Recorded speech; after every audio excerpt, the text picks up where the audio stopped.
पहले अध्याय का सार या चाणक्य नीति लेके आए हैं। कुछ ऐसी बातें जो आपके साथ शेयर करना चाहते हैं। जिस तरह से हमारे ग्रंथ, हमारे एक महान, आपको पता है कि हमारा भारत पहले महान ऐसी रहस्यमयी तथ्यों, रहस्यमयी चीज़ों से भरा है और ऐसे ज्ञान से भी भरा है, जिसका ज्ञान का बोध आज, जिसका ज्ञान की हमें तनिक भनक भी नहीं है। और हमारा ये कार्य है कि आप तक उस ज्ञान का संदेश पहुंचाया जा सके और आपके जीवन में सही परिवर्तन लाया जा सके इस ज्ञान के माध्यम से।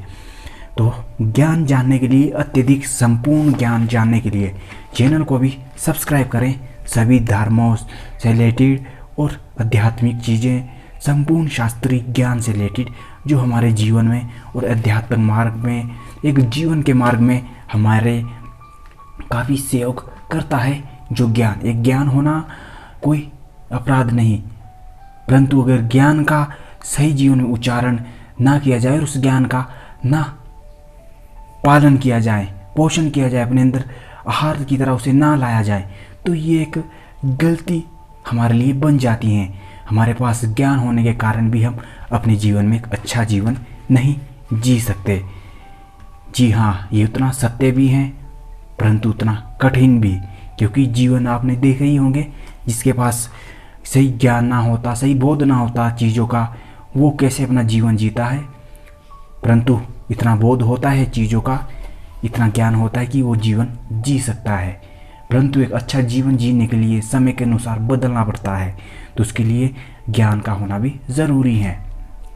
परंतु ये उतना महत्वपूर्ण ये भी है कि हमारे महान लोगों द्वारा, महान महात्माओं द्वारा चरण वेदों का उच्चारण भी होना जरूरी है। आइए पहले अध्याय का सार लेके आए हैं हम आपके लिए। यह भारतीय परंपरा रही है कि किसी भी शुभ कार्य में, भारतीय की कुछ चीज़ें बताते हैं भारतीय परंपरा की। शुभ कार्य में प्रारंभ करने से पहले देवी देवताओं तथा प्रभु का स्मरण किया जाता है, ताकि कार्य बिना किसी व्यवधान के सफलतापूर्वक संपन्न हो जाए।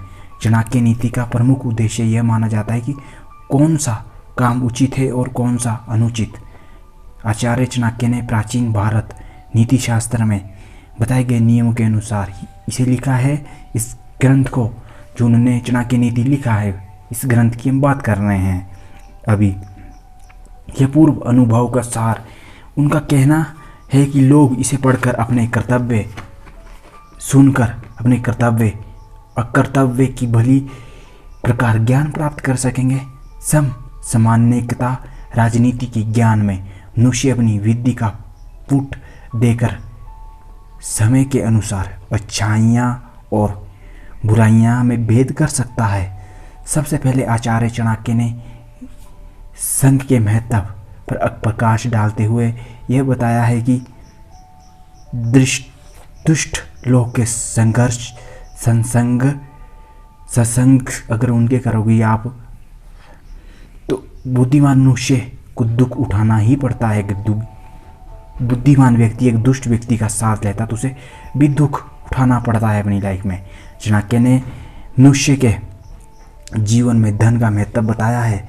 उनका कहना है कि व्यक्ति को संकट के समय के लिए धन का संचय करना चाहिए। उस धन में अपने बाल बच्चों, स्त्रियों की रक्षा भी करनी चाहिए।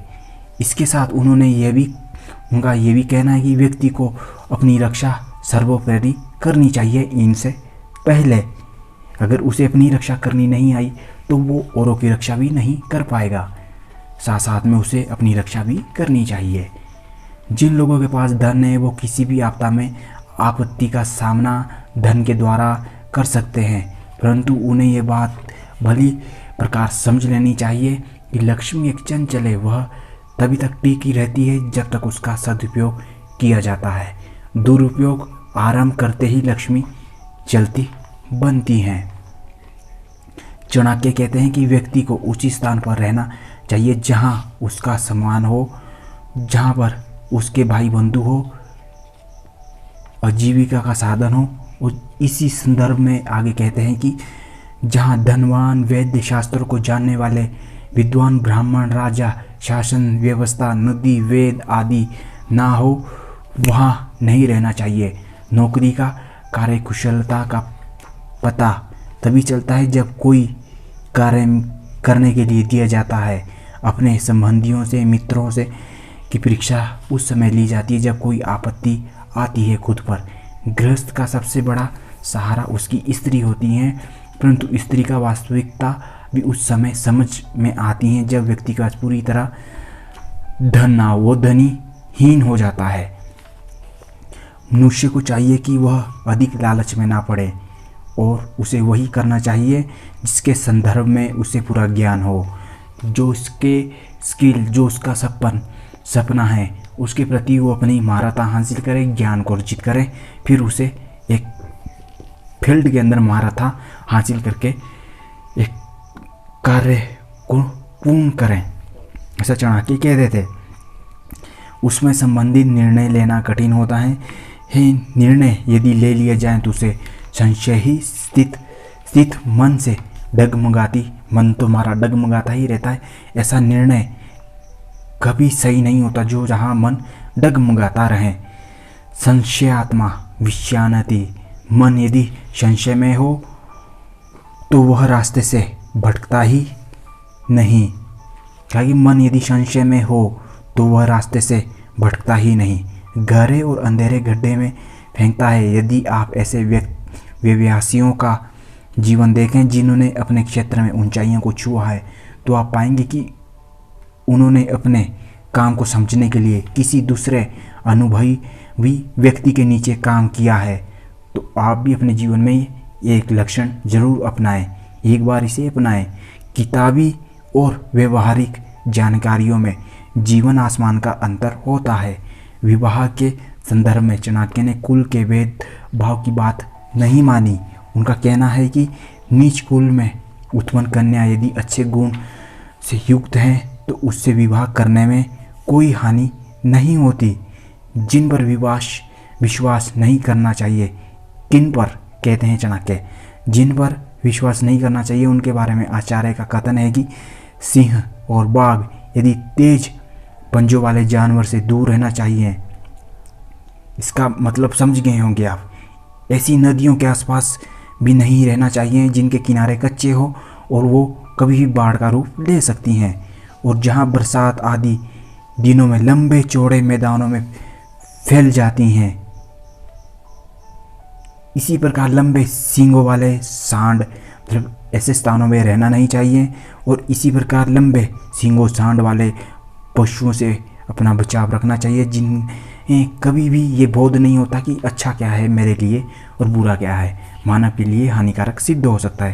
क्योंकि जिनके पास हथियार हों वो भी हमारे लिए विश्वास करने योग्य नहीं होते। उनका भी कभी विश्वास नहीं करना चाहिए जिनके पास अधिकतर हथियार हरदम रहते हैं। आई होप चाणक्य नीति अध्याय नंबर 1 का आपको सार अच्छा लगा होगा।